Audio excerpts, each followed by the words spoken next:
بصوا سبحان الله، سألنا الشات جي بي تي هو الفراش ممكن ياكل ايه الفراشات، قال لنا حتة قطنة وغرقوها بمية وعسل، عسل ابيض نحل هتاكل. بصوا سبحان الله، حطينا لها لقيناها بتاكل.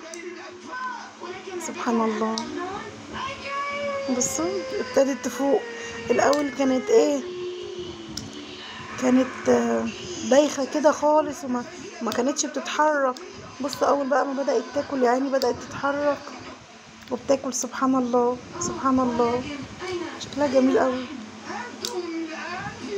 العيال كانوا زعلانين عليها جامد، وكل ما نطيرها من الشباك ترجع تاني.